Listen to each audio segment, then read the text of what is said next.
हर हर महादेव, जय माता रानी। दोस्तों, आप देख रहे हैं आपका अपना यूट्यूब चैनल शांति गंगा।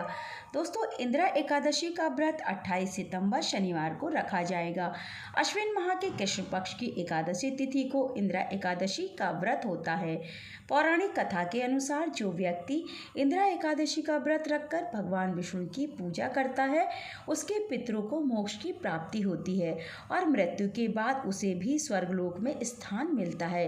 यदि आप अपने पितरों को तृप्त करके मोक्ष दिलाना चाहते हैं तो आपको विधि विधान से इंदिरा एकादशी का व्रत करना चाहिए। पूजा के समय इंदिरा एकादशी की व्रत कथा को जरूर पढ़ना चाहिए।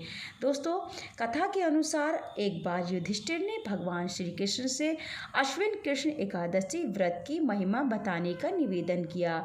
इस पर भगवान श्री कृष्ण ने कहा कि इसे इंदिरा एकादशी के नाम से जानते हैं, जो पापों को नष्ट करके पितरों को मुक्ति प्रदान करता है। इतना ही नहीं, जो केवल इंदिरा एकादशी की व्रत की कथा को सुन लेता है, उसे वाजपेयी यज्ञ करने के बराबर फल प्राप्त होता है। इस व्रत की कथा कुछ इस प्रकार है। सतयुग में महिष्मती नगर पर राजा इंद्रसेन का शासन था। उसका राज्य हर प्रकार के सुख और सुविधाओं से भरा था। धन और धान की कोई कमी नहीं थी। एक दिन नारद जी इंद्रसेन के दरबार में प्रकट हुए। देवर्षि को देखकर राजा ने उनका आदर सत्कार किया और उनके आने का कारण जानना चाहा। इस पर नारद जी ने कहा कि वे यमलोक गए थे, जहाँ पर तुम्हारे पिताजी से मुलाकात हुई थी। उन्होंने तुम्हारे लिए कुछ संदेशा भेजा है। नारद जी ने इंद्रसेन को बताया कि वे एकादशी का व्रत करते थे, किसी कारणवश उसमें विघ्न पड़ गया था। उसकी वजह से उनको यमलोक में यमराज के निकट समय काटना पड़ रहा है।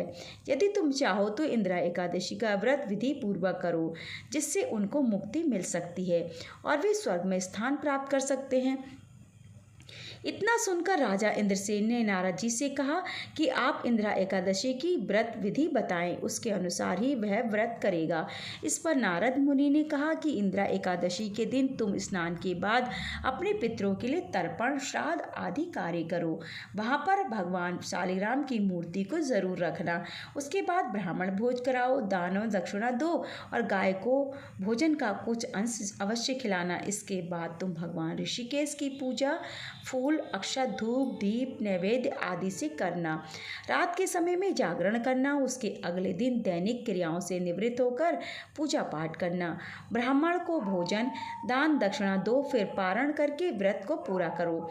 नारद जी ने इंद्रसेन से कहा कि तुम विधि विधान से इंदिरा एकादशी का व्रत करोगे तो तुम्हारे पिता को अधोगति से मुक्ति मिल जाएगी, वे स्वर्गलोक प्राप्त कर पाएंगे। इतना कहकर नारद जी वहां से चले गए। अश्विन कृष्ण एकादशी तिथि को इंदिरा एकादशी आई तो राजा ने नारद मुनि के बताए अनुसार व्रत और पूजन किया। दान और दक्षिणा देकर व्रत को पूरा किया।